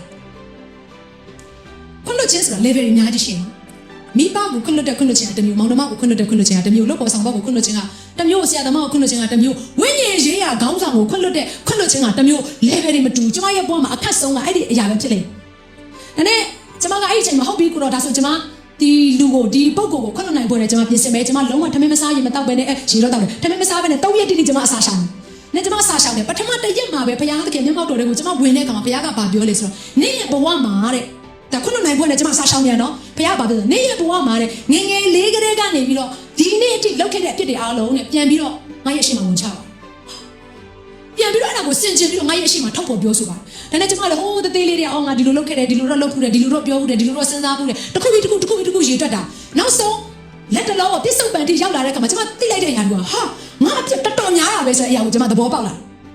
ဒါနဲ့အဲ့ဒီအချိန်မှာဘုရားခင်ဘာစကားပြောဆိုနေခွင့်မလွတ်နိုင်ဘူးလို့ထင်တဲ့အခုနအဲ့ဒီဆရာကြီးနဲ့ပတ်သက်တဲ့အရာကိုနေစဉ်းစားပါဒါနဲ့စစဉ်းစားတော့ तू လှုပ်ထားတဲ့အဖြစ်ကတဲတဲလေးဘာမှမဟုတ်ဘူးစကလုံးတစ်လုံးလေးပဲနာတာဒါကြောင့်မလို့ခွင့်မလွတ်တဲ့သူတွေအားလုံးလှုပ်တဲ့အလုပ်ကဘာလဲဆိုတော့အမားသေးလေးကိုပုံကြီးချဲတဲ့အရာကခွင့်မလွတ်တဲ့သူလှုပ်တဲ့အရာဖြစ်ဒါကြောင့်တင်းရဲ့အတ္တထဲမှာခွင့်မလွတ်နိုင်ဘူးဆိုတဲ့အကြောင်းရင်းဘာကြောင့်ဖြစ်လဲဆိုတော့အမားသေးလေးကိုပုံကြီးချဲတဲ့အရာလုံနေလို့ဒါနဲ့ဘုရားကဘာပြောဆိုဒါဆိုရင်အဲ့ဒီနေ့ဆရာရဲ့အတ္တထဲမှာ तू လှုပ်ခဲ့တဲ့မြကောင်းတဲ့အရာအလုံးမင်းကြီးတွက်ပါတယ်ဒါနဲ့စပြီးတော့ကျွန်မ तू လှုပ်ခဲ့တဲ့မြအရာအလုံးရေတွက်တော့ဟိုကျွန်မငယ်တဲ့ကျန်းစာကြောင်းထားတာမျိုးစုံနေတာပဲเนาะပေါ်ရမယ် तू အဲ့တော့ချီနှောင်ခဲ့တယ်ဆိုတာเนาะအဲ့ဒါကျွန်မအကုန်လုံးပြန်စဉ်းစားတာဟာ तू လှုပ်ခဲ့တဲ့ကောင်းမှုက तू ငါ့ကိုပြောခဲ့တဲ့စကားလုံးတစ်လုံးနဲ့ရှင်းလိုက်မယ်ဆိုလို့ရှိရင်ရှင်တို့တော့မရဘူးလေ तू လုတ်ခဲ့တဲ့ကောင်းမှုကငါ့အပေါ်မှာပုံများတာ။ဒါနဲ့ဘုရားကစကားပြောတယ်လူတယောက်ကိုဘာကြောင့်ခွင့်မလွတ်နိုင်တယ်လဲဆိုတော့ကောင်းတဲ့အရာကိုမကြည့်ဘဲနဲ့မကောင်းတဲ့အရာကိုမင်း focus ထားနေလို့ဟာဒါနဲ့အဲ့ဒီအချိန်မှာကျွန်မကဘုရားကိုစပြီးတော့ကျွန်မနောက်ပိုင်းရပြီးတော့ကျွန်မစပြီးတော့ကိုးကွယ်နေကိုတော့သမီးခွင့်လို့ပြင်ဆင်ပါမယ်ဆိုတော့အဲ့မှာဘုရားကိုကျွန်မကိုးကွယ်နေတဲ့အချိန်မှာဒီမှာကျွန်မနဲ့ကျတဲ့ worship ကိုနားထောင်နေရုပ်တရက်ဆိုတော့ကျွန်မယူပါရုံမြင်ရတယ်ဒါပေမဲ့အပြင်မှာကျတော့အိပ်ပျော်သွားတယ်လို့ပဲထိုင်ရက်နဲ့နော်အိပ်ပျော်သွားတယ်လို့ပဲအဲ့ဒီအချိန်မှာဘာဖြစ်လဲဆိုတော့ကျွန်မနေရာတနေရာကိုရောက်သွားတယ်အဲ့ဒီနေရာမှာကျွန်မဂျပန်ဘန်ပူးလေးနဲ့လောက်ထားတဲ့စပွဲလိုမျိုးပဲကျွန်မထိုင်နေတယ်တက်သားအိမ်ထဲမှာကျွန်မထိုင်နေတယ်သို့တော့ကျွန်မရဲ့လက်ထဲမှာဘာကင်ထားလဲဆိုတော့လက်တလောဆွဲနှုတ်ထားတဲ့ဘွန်ဆိုင်အပင်လေးသိလားအပင်ပုလေးတွေကျွန်တော်တို့သိလားမသိဘူးဆွဲနှုတ်ထားတဲ့အဲ့အပင်တစ်ပင်ကျွန်မရဲ့လက်ထဲမှာရှိအဲ့အပင်ကမနွမ်းသေးဘူးသူ့ရဲ့အရွက်တွေလည်းလန်းလန်းဆန်းဆန်းရှိနေသေးတယ်သူ့ရဲ့အမြစ်ကလည်းလန်းလန်းဆန်းဆန်းရှိနေသေးတယ်ကျွန်မအဲ့ဒါကိုကင်ထားပြီးတော့မှကျွန်မအဲ့ဒါကိုအာယုံပြုတ်ပြီးတော့ကျွန်မကြည့်နေရုပ်တရက်ဆိုတော့အဲ့အပြင်ကနေပြီးတော့တကပောက်ကနေပြီးတော့ဆုံးမတကောင်ပေါ့တကယ်အမဲရောင်ဝတ်စုံနဲ့ဝတ်ထားတဲ့နော်အမဲရောင်ဝတ်စုံ sorry ဝတ်ထားတဲ့သူတောင်းမှန်းအဲ့တော့ဆုံးမတကောင်ကဝင်လာပြီးတော့မှကျွန်မကိုဘေးနားမှာသူကျွန်မကိုကြည့်နေတယ်တော့သူဝင်လာတာကိုကျွန်မရဲ့အာယုံကတိတော်တယ်ကျွန်မရဲ့မျက်စိနှလုံးစလုံးကဒီအပင်ပေါ်မှာပဲကျွန်မကအာယုံပြုတ်ပြီးတော့ကြည့်နေတယ်အဲ့ဒါဖြစ်ချင်တော့အဲ့လိုကြည့်နေလေအဲ့ဆုံးမကပျော်ပြီးတော့မှသူကကနေလေကျွန်မဘေးနားမှာကနေနေတာနောက်ဆုံးကျတော့သူကဘာလာလုပ်လဲဆိုတော့သူ့ရဲ့စိတ်ဝိညာဉ်ကိုသူ့တွင်းပေးဖို့နဲ့ကျွန်မအနားကိုလာပြီးတော့မှသူ့ရဲ့လက်နဲ့ကျွန်မကိုစကင်တဲ့အရာကိုကျွန်မတိလာတယ်ဒါပေမဲ့ကျွန်မတို့ကိုယူမဆိုင်ဘူးကျွန်မဒီအပင်ကိုပဲကျွန်မကြည့်တယ်ကျွန်မခန္ဓာကိုယ်ယုံနေသူ့လာကိုင်ပြီဆိုကျွန်မဟိုဘက်လက်တယ်ဒီဘက်လက်တယ်နောက်ဆုံးယုံလို့ကျွန်မကလက်နိုးလာတဲ့အစင်းဖြစ်လာတယ်ပေါ့ယူပါယုံနေတယ်ကျွန်မထွက်လာတော့ကျွန်မငုတ်တုံကြီးထိုင်တယ်ချက်ချင်းကိုအခုပဲဖြစ်သွားတဲ့အရာတွေကိုကျွန်မခံစားတယ်ဒါနဲ့ဘုရားကကျွန်မနောက်ဆုံးမှာနားလေစီတယ်အဲ့ဒီယူပါယုံကိုနားလေစီမင်းခွန်းလွတ်ပြီလို့ပြောပြီးတဲ့အချိန်မှာတဲ့အဲ့ဒီခွန်းလွတ်လိုက်တယ်ဆိုတဲ့အရာကဘာနဲ့သွားတူလဲဆိုတော့အဲ့ဒီအပင်ကိုအမြင့်ကနေဆွဲနှုတ်လိုက်တာနဲ့တူတယ်တဲ့ပြီးတော့တဲ့အဲ့ဒီအပင်ကိုစက်ကြည့်နေခြင်းဆိုတဲ့အရာကဘာနဲ့တူလဲဆိုတော့ခွန်းလွတ်ပါတယ်လို့ပြောပြီးတော့မှသူလုပ်ခဲ့တဲ့အပြစ်တွေအားလုံးနာကျင်ခြင်းတွေအားလုံးကိုမင်းအရသာခံပြီးတော့ကြည့်ရတဲ့တူတယ်တဲ့အဲ့ဒီຢာကဘာဖြစ်စီလဲဆိုတော့ မကောင်းတဲ့အရာနာကျင်စေတဲ့အရာတွေကိုမင်းစင်ကျင်နေတဲ့အတွက်ကြောင့်မလို့အဲ့ဒါကရန်သူလာပြီးတော့မှသူ့ရဲ့စိတ်ဝိညာဉ်သူ့သွင်းပေးဖို့ရန်အတွက်အညီအဟောင်းနဲ့တူတယ်ဒါကြောင့်မင်းရဲ့အတွေးထဲမှာလည်းခွင့်လွှတ်ပြီးပြီဆိုတဲ့အရာကိုမင်းဝန်ခံပြီးတာနဲ့အဲ့ဒီနာကျင်ခြင်းနဲ့ဆိုင်တဲ့အရာတွေအားလုံးကိုစဉ်းစားတာကိုရက်တန်းကရက်ပါတယ်ပြန်လည်ပြီးတော့စင်ကျင်ပြီးတော့မြင်ရောင်တဲ့အရာကိုရက်တန်းကရက်ပါတယ်အဲ့ဒီနေ့ကစာကိုကျွန်မလွတ်မြောက်သွားတယ်ဟာလေလုယာဒါဒီနေ့ကျွန်တော်တို့တယောက်ချင်းစိတ်ရဲ့အသက်တာထဲမှာခွင့်လွှတ်ခြင်းဆိုတဲ့ကောင်းကြီးမင်္ဂလာရခြင်းနဲ့ဆိုရင်အဲ့ဒီခါဆိုတော့ပင်မြက်ကိုနှုတ်ပြီးတာနဲ့မပြီးဘူးအဲ့ဒီအရာကိုအဝေးကိုလွတ်ပြဖို့အတွက်အရေးကြီးတယ်ကြုံကြိုက်လာလို့စဉ်းစားမိပြီဆိုအဲ့ဒီအရာတွေအားလုံးကိုအရသာခံပြီးတော့အချိန်ပေးပြီးတော့မှပြောပြီးတော့စဉ်းစားနေဖို့မဟုတ်ဘဲနဲ့အဲ့ဒီအရာထဲကနေနောက်ထပ်ဘုရားကကောင်းမြတ်ခြင်းနဲ့ဆိုင်တဲ့အရာကိုသင်လန်းချောင်းတွဲတက်ဖွင့်တဲ့ဘုရားကလို့ရရှိတယ်အာမင်ရရှိပေါ်လူကခွင့်လွှတ်တယ်ဆိုတဲ့အရာရန်ထင်ရှားတယ်ဘာကြောင့်လဲခွင့်လွှတ်တဲ့သူကပဲသူတို့ဘာအပေါ်မှာယေရှုပြုခြင်းနဲ့နှလုံးသားရှိတယ်ခွင့်မလွှတ်နိုင်တဲ့သူကယေရှုပြုခြင်းနဲ့နှလုံးသားမရှိကဲဒုတိယတစ်ခုကဘာလဲဆိုတော့ကျွန်မရန်သဘောကျတယ်အဲ့ဒါကကျမတို့မုံတိုင်းထက်မှာပြန်တန်းနိုင်ဖို့ရတဲ့ယုံကြည်ခြင်းသင်ပေါ်မပြတ်ဖို့လိုတယ်အဲ့တော့ဒီနေ့မှာတမန်တော်29 22ကနေ23မှာကျမတို့ဒါလေးကိုဖတ်ပြအောင်ယခုတွင်စိတ်သက်သာခြင်းရှိကြလို့အကြောင်းမူကားသင်ပေါ်ဆုံးခြင်းမှတပါသင်တို့တွင်အဘယ်သူများအသက်မဆုံးရအဘယ်ကြောင့်နည်းမူကားငါ့ကိုပိုင်တော်မူ၍ငါကိုယ်ပဲတော့ဘုရားသခင်ကောင်းကင်တမန်သည်ယနေ့ညတွင်ငါအနားမှာပေါ်လာတယ်အဲ့တော့ဒီနေ့မှာတကယ့်ကိုကြီးမားတဲ့ရင်ဆိုင်ရတဲ့ပြဿနာရှိတယ်အဲ့ဒီပြဿနာကဒီသင်္ဘောကြီးပြည့်စည်တော့မယ်ဒီသင်္ဘောကြီးပြည့်စည်တော့အဲ့ဒါဘုရားခင်ကရှင်ဘောလူကိုစကားပြောတယ်သင်္ဘောပြတ်မှာလားသင်္ဘောမပြတ်မှာလားသင်္ဘောပြတ်မယ်ဒါပေမဲ့ကျွန်တော်တို့လုံခြုံပါတယ်ဆိုတဲ့အရာတွေကိုဘုရားခင်ကခွာချတတ်တဲ့အရာတွေလည်းရှိအဲ့ဒါကိုသတိရစေချင်တို့တော့အဲ့လိုအခွာချခင်ရတဲ့အခါမှာမုံတိုင်းထန်လာတဲ့အခါမှာဘုရားသခင်ကိုယုံကြည်ခြင်းမပြတ်ဖွင့်တဲ့အရေးကြီးအပြင်ကသင်္ဘောပြတ်ရင်တော့မှအတွင်းထဲမှာရှိတဲ့ယုံကြည်ခြင်းသင်္ဘောမပြတ်ဖွင့်တဲ့အရေးကြီးအာမင်ဒါကြောင့်မလို့သူကဘာပြန်ပြောလဲဆိုကျွန်မဒီစကားလုံးကိုကြိုက်တယ်ငါ့ကိုပိုင်တော်မူ၍ငါကိုးကွယ်တော်ဘုရားခင်တနည်းအားဖြင့်ဘလောက်ပဲစုံစမ်းခြင်းတွေပြင်းထန်နေပါစေသူ့ရဲ့ထဲထဲမှာယုံကြည်ခြင်းသင်္ဘောမပြတ်ဘူးဆိုတဲ့အရာကိုပြောနေတာငွေကြီးပြတ်သွားတော့လဲယုံကြည်ခြင်းသင်္ဘောမပြတ်စေနဲ့တမီးကြီးစားအသင်ကိုဖြတ်သွားတော့လဲယုံကြည်ခြင်းသင်္ဘောမပြတ်စေနဲ့တည့်ရဲ့ခင်ဝန်တဲ့ဇနီးတဲ့ကြားထဲမှာဆက်ဆံရေးပြတ်တောက်သွားတော့လဲယုံကြည်ခြင်းသင်္ဘောမပြတ်စေနဲ့တည့်ရဲ့အလုံးအကိုင်ထဲမှာ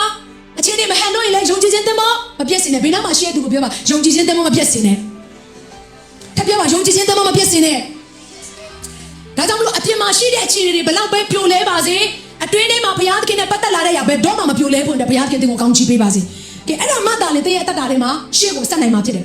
တင်ကအဲ့ဒီလိုမျိုးယုံကြည်ခြင်းသင်္ဘောပြက်ပြီဆိုရင်ဘယ်ပုံစံတွေပေါ်လာလဲဆိုတော့ဘုရားကြောင့်တက်ခြင်းနဲ့စိတ်မရှိတော့ဘူးဆူတောင်းခြင်းနဲ့စိတ်မရှိတော့ဘူးယုံကြည်သူတွေနဲ့အတူတူကမိထားရဖွဲ့ခြင်းနဲ့စိတ်မရှိတော့ဘူးကိုယ်ကွယ်ခြင်းတဲ့ခြင်းတွေစိုးဖို့ရတဲ့စိတ်မပါတော့ဘူးဒါဆိုရင်ကျင်းနေတယ်ယုံကြည်ခြင်းသင်္ဘောစပြီးတော့ရိုင်နဲ့လာပြီဆိုတဲ့အရာကိုဘုရားကတင်ကိုစကားပြောနေတာဖြစ်တယ်ကဲနောက်တတိယတစ်ခုကဘာလဲဆိုတော့အဲ့လိုမုံတိုင်းထဲမှာရောက်ပြီဆိုရင်တယောက်ကိုတယောက်အားပေးဒီစောက်ဖွင့်တဲ့ဖြစ်တယ်အာမင်ပရတမန်တော်29 24ကနေ26ကိုရောက်လာတဲ့ခါမှာကျွန်မကိုဖတ်ပေးပါအောင်ပေါ်လူတင်သည်ဖတ်ပါအောင်ကဲတာဘယရှိတို့ရောက်ရမည်တင်နဲ့အတူပင်လေကူးသောသူအပေါင်းတို့ကိုဘုရားသခင်သည်တင်အားပေးတော်မူပြီဟုဆို၏ထို့ကြောင့်အချင်းလူတို့တတ်တာချင်းရှိကြလောငါအားမိန်တော်မူသည့်အတိုင်းဖြစ်လိမ့်မည်ဟုငါသည်ဘုရားသခင်ကိုအမိပြု၍ယုံခြင်းရှိသို့တော်လည်းတစုံတစ်ခုသောကျွန်းပေါ်မှာတင်ပေါ်တင်၍တက်ရမည်ဟုပေါ်လူဆို၏အဲ့ဒီနေရာမှာရှင်ပေါ်လူကသူတစ်ပါးလိုပဲသူလည်းဒုက္ခဆင်းရဲရင်ဆိုင်ရတာပါသူတစ်ပါးထမင်းငတ်တယ်လို့သူငတ်တယ်သူတစ်ပါးမုန်တိုင်းတိုက်ခင်ရတယ်လို့သူတိုက်ခင်ရတယ်ဒါပေမဲ့သူတစ်ပါးရောက်ရက်ခတ်နေတယ်လို့သူရောက်ရက်ခတ်မနေသူဘာလုပ်လဲသူတစ်ပါးကိုပြန်လဲပြီးတော့မှမုန်တိုင်းကြုံနေရတဲ့အချိန်မှာပဲလေအားပေးတယ်အဲ့ဒါကစစ်မှန်တဲ့ယုံကြည်ခြင်းနဲ့ရှိနေတဲ့သူရဲ့အသက်တာတွေမှာထင်ရှားတဲ့တက်တည်တာတကားတစ်ခုဖြစ်တယ်ဘုရားသခင်နဲ့အမှန်တကယ်တွာလာနေတဲ့သူကသူတစ်ပါးလိုမျိုးမိုးခါရီတောက်နေရတဲ့အချိန်မှာတော့မှသူ့ရဲ့နှုတ်ရှာပါဇက်ကညီးတွားတဲ့အရာမဟုတ်ဘူးဟာလေလုယာပြန်လဲပြီးတော့သူတစ်ပါးကိုအားပေးတဲ့စကားတွေနဲ့တိဆောက်တဲ့စကားတွေနဲ့ထွက်လာတာဖြစ်တယ်။ဒါကြောင့်သူကဘာပြောလဲဆိုတော့ငါတို့ဟာတတ်တာချင်းရှိမဲ့သူတွေဖြစ်တယ်။အာမင်။ငါတို့ဟာစိုးရိမ်ခြင်းနဲ့ပြည့်နေရမဲ့သူတွေမဟုတ်ဘူး။ငါတို့ဟာတနေ့ကဲတာရှင်ရဲ့အရှိအထိရောက်ရမဲ့ပုံကိုယ်တွေဖြစ်တယ်ဆိုပြီးတော့တယောက်ကိုတယောက်အားပေးတယ်။ဒါကြောင့်ဘေးနားမှာရှိတဲ့သူဒုက္ခဆင်းရဲရောက်နေတဲ့သူတွေကိုကျမတို့တွေ့ပြီဆိုလို့ရှိရင်အားပေးဖို့ရတဲ့ဘုရားခင်ကသူ့ကိုတင့်စီကိုလွတ်လိုက်တာ။အာမင်။အဲ့တော့တွေ့တဲ့အခါမှာဟဲ့ညီနဲတောင်နေသေးတယ်ခံလိုက်အောင်ပေါ့။အဲ့ဒီစကားအယုံကြည်သူပြောရမယ့်စကားမဟုတ်ဘူး။ဒါကြောင့်ဘေးနားမှာရှိတဲ့သူကိုဘယ်လိုပြောရမလဲဆိုတော့နင့်ကိုဘုရားကတတ်တာခြင်းပေးမှာပါ။နင့်ရဲ့တတ်တာထဲမှာနင်ရောက်ရမယ့်ပန်းတိုင်ကိုရောက်မှာပါ။ဟာလေလုယာ။နင်ဟာမုန်တိုင်းရဲ့အထက်မှာပြန်တန်းတိုင်တဲ့သူဖြစ်မှာပါ။နင်ဟာပြဿနာရဲ့အရှိမဒူးထောက်ပြီးတော့ဖြိုလဲမဲ့သူမဟုတ်ဘူး။နင်ဟာစိတ်တကြမဲ့သူမဟုတ်ဘူး။အာမင်။ဒါဘေးနားမှာရှိတဲ့သူကိုတစ်ချက်လောက်ကြည့်ပြီးတော့ပြောလိုက်စီခြင်းနဲ့နင့်ကိုဘုရားခင်ကတိဆောက်ပေးနေတာနင်ဖြိုလဲစရာမရှိဘူး။စိတ်တမကြနဲ့တကယ်ချင်းပြောပါ။မလေးကျမပြောတာပဲကောင်းလိုက်နေတယ်စိတ်တမကြနဲ့ပြန်ထားပါ။နင်ရောက်မဲ့ပန်းတိုင်ကိုရောက်မှာ။အာမင်။ငိုကြွေးမနေနဲ့အာမင်အမောင်ခန်းထဲမှာထိုင်မနေနဲ့အာမင်ဟာလေလုယာဒါဒီနေ့ဘုရားခင်ကဒါလေးကိုသိစေချင်တယ်မုန်တိုင်းထဲမှာကျွန်တော်တို့ကြုံတွေ့နေရတဲ့အခါမှာ complain တက်ဖို့မဟုတ်ဘူးအာမင်အားပေးတိဆောက်ဖို့အတွက်ဖြစ်တယ်ဒါကြောင့်ဒီမှာရှင်ပေါလုပြောရတဲ့သဘောကျတယ်သင်ဖို့တော့ပြတ်မှာပါဒါပေမဲ့စိတ်တက်ပိုင်းဆိုင်ရာမှာ ပြတ်သွားမှုတော့ဘုရားခင်ကအလိုတော်မရှိဒါကြောင့်လို့အခြေအနေတွေတော့အဆင်ပြေချင်မှပြင်ပါပါဒါပေမဲ့အထဲထဲမှာရှိနေတဲ့ဘုရားအပေါ်မှာစိတ်ချနေတဲ့အရာမပြည့်စည်ဘူးရန်အတွက်တယောက်ကိုတယောက်အားပေးပြီးတော့ဆွဲခေါ်ဖို့လည်းဘုရားခင်လိုလိုရှိတယ်အာမင်ကဲနံပါတ်၄တစ်ခုကဘာလဲဆိုတော့ဝိညာဉ်ရေးဆောင်ရွက်ခြင်းမရက်တန့်စေနဲ့ကဲဝိညာဉ်ရေးဆောင်ရွက်ခြင်းမရက်တန့်စေနဲ့အဲ့တော့မုန်တိုင်းကြုံပြီးဆိုလို့ရှိရင်ဝိညာဉ်ရေးဟာအဖိထိုက်ပြတ်တတ်တယ်အဲ့တော့ဒီနေရာမှာလည်းကြည့်တဲ့အခါမှာထမင်းမစားတာတော်တော်ကြာနေပြီ14ရက်လောက်ရှိနေပြီဘိုင်းမစားကြတော့ဘူးအဲ့ဒီအချိန်မှာရှင်ပေါလုကဘာပြောလဲဆိုတော့အစာကိုစားကြပါလို့ပြန်ပြီးတော့တိုက်တွန်းရတယ်ထမင်းမစားတာမုန်တိုင်းထဲမှာ14ရက်ရှိနေပြီနော်အစာကိုစားပါငါတို့ဟာချမ်းသာရမယ့်သူတွေဖြစ်တယ်တနည်းအားဖြင့်ငါတို့ဟာလွတ်မြောက်မယ့်သူတွေဖြစ်တယ်သူကဘယ်လိုဆက်ပြောလဲဆိုတော့တင်တို့စံချီတပင်မြမပြည့်စည်ရအာမင်ဒါကြောင့်မုန်တိုင်းထဲမှာရောက်တဲ့အခါမှာဘုရားရဲ့အလိုတော်လမ်းကြောင်းထဲမှာတင်ရှိနေတဲ့၍တည့်ရဲ့တတ်တာထဲမှာတည့်ရဲ့စံချီမြတပင်မြမပြည့်စည်ဖို့နဲ့ဘုရားတာဝန်ယူတယ်ဆိုတဲ့ຢာကိုအောင်မေ့စေချင်တယ်အာမင်ဒါကြောင့်မလို့ဒီနေ့ကျွန်တော်တို့ရဲ့တက်တာထဲမှာမတူညီတဲ့မုန်တိုင်းတွေကြုံဆုံရတဲ့အခါမှာတူညီတဲ့ဘုရားရှိတယ်ဆိုတဲ့အရာကိုသတိရပါဘုရားရဲ့ရှိကိုသွားတဲ့အခါမှာကိုတော့ကျွန်တော်ပြဿနာကတိတ်ကြီးတာပဲဆိုပြီးတော့ဘုရားရှိမှသွားပြီးတော့ပြဿနာဘလောက်ထိတကိုးကြီးတယ်ဆိုတဲ့အရာကိုမပြောပါနဲ့ကျွန်တော်တို့လွန်မဲ့အရာကမုန်တိုင်းကိုအမိတ်ပေးဖို့ရန်အတွက်ဖြစ်တယ်ဟာလေလုယာယေရှုကမုန်တိုင်းကိုအမိတ်ပေးခဲ့တယ်လို့ပဲမုန်တိုင်းထဲမှာပေတရုကဘုရားသခင်ရဲ့တတ်နိုင်ခြင်းကိုကြေညာခဲ့တယ်လို့ပဲကျွန်တော်တို့ကမုန်တိုင်းကြုံနေပြီဆိုရင်ကျွန်တော်တို့ဘုရားဘလောက်ထိကြီးမြတ်တယ်လဲတတ်နိုင်တယ်လဲဆိုတဲ့အရာကိုကျွန်တော်တို့ကကြေညာဝန်ခံကြရမှာဖြစ်တယ်အာမင်ဟာလေလုယာပေါလုကဘာလုပ်တယ်လဲဆိုတော့ပေါလုဒီမုတ်ကိုယူ၍ထိုသူများရှိတဲ့ဘုရားခင်ကျေးဇူးတော်ကိုချီးမွမ်းပြီးမှမုတ်ကိုဖဲ့၍စားလေတဲ့ဆိုလိုတဲ့အရာကကျွန်တော်တို့ဝိညာဉ်ရေးအမှာလဲဒုက္ခဆင်းရဲရောက်လာပြီဆိုရင်ဘုရားနဲ့ပတ်သက်တဲ့အရာအားလုံးစံတမ်းမရှိတော့ဒါပေမဲ့ရှင်ပေါလုလုပ်တဲ့အရာကိုတတိယငါဝိညာဉ်ရေးရအားနေလို့မဖြစ်ဘူးငါစားရဟာလေလုယာတရားဟောချက်တွေငါနားထောင်ရအောင်မယ်အာမင်လူရဲ့အစီအစဉ်တွေလူရဲ့များငါတရားအောင်မယ်ဟာလေလုယာမိဘတွေလည်းဒီတိုင်းပဲငါမချမ်းမမာတော့လဲငါဘုရားเจ้าကိုရအောင်လာမယ်အမေတော့ကျွန်မတညလုံးချောင်းဆိုးထားတယ်ကျွန်မတိတ်ပြီးတော့အစင်မပြေမိုးမိတယ်လို့တွေဖြစ်ပြီးတော့မှကျွန်မနေမဟုတ်ဘူးငါဒီနေ့ဝင်ငှမယ်ရအတွက်ငါဝင်ငှမယ်ဘာကြောင့်လဲဆိုငါဝင်ငှနေနေဘုရားကငါ့ကိုချမ်းသာခြင်းပေးမယ်အဲ့တော့ငါရမချမ်းသာခြင်းဆိုမုန်တိုင်းဟာငါဝင်ငှနေတဲ့အချိန်မှာချမ်းသာသွားမယ်ဆိုရကိုကျွန်မယုံကြည်တယ်အာမင်မုန်တိုင်းတွေမှာကြုံတွေ့လိုက်တဲ့အခါမှာလက်လျှော့ရှောင်ပြီးတော့နောက်ဆက်ဖို့မစင်စားပါနဲ့မုန်တိုင်းကိုရင်ဆိုင်ပြစ်လိုက်ပါအာမင်ကြတော့ဒီနေ့မှာဘာဖြစ်လဲဆိုတော့စိတ်သက်သာခြင်းရှိတယ်အစာကိုစားကြရည်ဒါကြောင့်တည့်ရတတ်တာထဲမှာမုန်တိုင်းထဲမှာစိတ်သက်သာခြင်းရခြင်းနဲ့ဆိုလို့ရှိရင်တနည်းပဲရှိတယ်ဝိညာဉ်ရေးရတဲ့ဆိုင်တဲ့အစာကိုလာစားကြပါအာမင်ကဲနောက်ဆုံးနံပါတ်5ကဘာလဲဆိုဖျားသခင်ဖွင့်ပေးသောထမြောက်လမ်းကိုလိုက်လျှောက်ပါ follow God's way of escape အဲ့ဒီနေရာမှာဒါလေးကိုဖတ်စီခြင်းဒါလေးကိုဒူပါဖျားတမှုသည်ပေါလုကိုချမ်းသာစေခြင်းကအလိုရှိသဖြင့်စစ်တရေတို့ရဲ့အကြံကိုမြစ်တာ၍ကူးနိုင်သောသူတို့သည်အရင်ဆင်း၍ကုန်းသို့သွားစေခြင်းက၎င်းကျွင်းသောသူတို့သည်ပြင်များမှဆ၍သင်္ဘောတစားများကိုစီးစေခြင်းက၎င်းစီရင်လေ၏ထိုတို့တို့ပေါင်းတို့သည်ဘေးနှင့်လွတ်၍ကုန်းပေါ်သို့ရောက်ကြ၏အဲ့တော့မုန်တိုင်းထပ်ပြီးဆိုဘုရားကတင့်အတွက်မုန်တိုင်းတွေကလွတ်ဖို့ရန်အတွက်ထမြောက်လမ်းကိုပြင်ဆင်ပေးလိုက်မယ်ဒါပေမဲ့အဲ့ဒီထမြောက်လမ်းကတခါတလေငါးကြီးလည်းဖြစ်နိုင်တယ်လို့ပင်လယ်နှချမ်းခွဲပေးတာလည်းဖြစ်ကောင်းဖြစ်နိုင်တယ်သို့တော့တချို့ချိန်မှာတော့ငါးလည်းမဟုတ်ဘူးပင်လယ်နှချမ်းခွဲပေးတာလည်းမဟုတ်ဘူးကိုယ်တိုင်လက်ဖြစ်ကူးရတဲ့ချိန်ဆိုတာလည်းရှိတယ်လို့ပြင်ပြားရှာပြီးတော့အသက်လွတ်အောင်ပြရတဲ့ရလည်းဖြစ်ကောင်းဖြစ်နိုင်တယ်ဒါကြောင့်ဘုရားခင်ကကိုလိုချင်တဲ့ပုံစံနဲ့ကိုလာကဲပေးမှာဘဲလို့စဉ်းစားနေရင်တင်တက်လုံးလုံးမှာမဟုတ်ဘူးဒါကြောင့်ဘုရားသခင်ဘလို့ပုံစံနဲ့ငါအတွက်လမ်းကိုဖွင့်ထားမလဲအဲ့ဒီလမ်းဖွင့်တဲ့ຢာကကိုအထင်မကြီးတဲ့သူတယောက်စီကလည်းဖြစ်ကောင်းဖြစ်နိုင်တယ်